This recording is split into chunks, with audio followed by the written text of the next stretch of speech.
Bonjour, je me présente Natacha Lamata, thérapeute énergétique et holistique, mais je suis également chamane, guérisseuse et médium.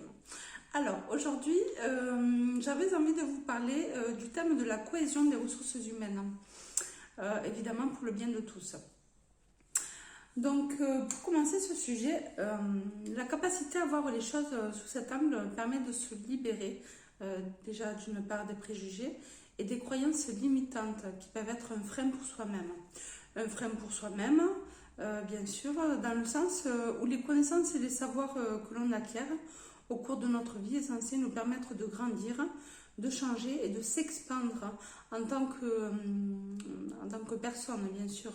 Mais comme dans la nature, par exemple, il y a une forme de cohésion, d'intelligence intégrative et solidaire, de partage des ressources par la collaboration de la faune, de la flore, de l'humain et des ressources de la richesse de la terre et du ciel.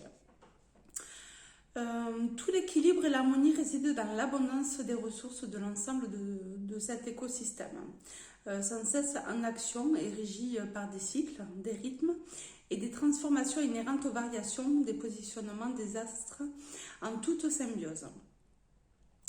Les bénéfices sont les sommes des graines qui ont été plantées en collaboration avec tout cet écosystème et au bénéfice de tous.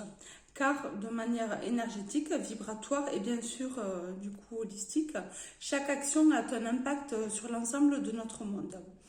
Et il est important de prendre conscience que l'unité est aussi la conscience que l'on met dans chaque geste, dans chaque action, dans chaque attention et intention envers nous tous. C'est-à-dire tout le vivant et toute cette forme de collaboration, de co-création portée vers l'abondance, la prospérité et le meilleur pour chacun d'entre nous. Ceci fait partie de l'ouverture d'un monde meilleur ensemble, quelles que soient nos différences, car c'est dans la complémentarité et le partage que réside cette fraternité. Ce comportement fraternel, empreint d'humanisme et d'universalisme, rapporte au fait que nous avons le pouvoir de changer les choses, notamment par nos connaissances et nos valeurs, entre autres, sans être contraints de porter le fardeau plurifactoriel qui nous ramène à certains conditionnements erronés et limitants, comme par exemple la méfiance. Ou encore le fait d'être solidaire dans le fait que le physique est plus important, ou encore l'accablement. Observons certaines expressions apprises dès notre plus jeune âge et le rapport direct avec ces formes de conditionnement auto-saboteur.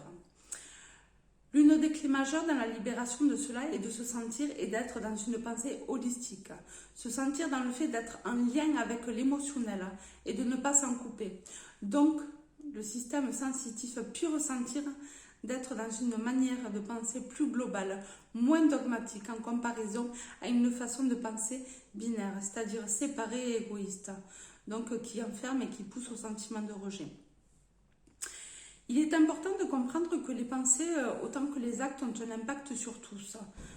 Aussi, il est important de prendre conscience dès à présent, de prendre conscience que d'être présent en soi-même, c'est-à-dire prendre soin de soi, permet d'être présent, recentré, équilibré et en harmonie avec nous, qui nous sommes, et dans un but aussi d'avoir plus de présence à soi et aux autres, de manière plus juste, moins dans l'empressement, l'agacement et dans les lamentations, car prendre du temps pour soi et pour son bien-être permet de faire les choses à un rythme qui nous respecte.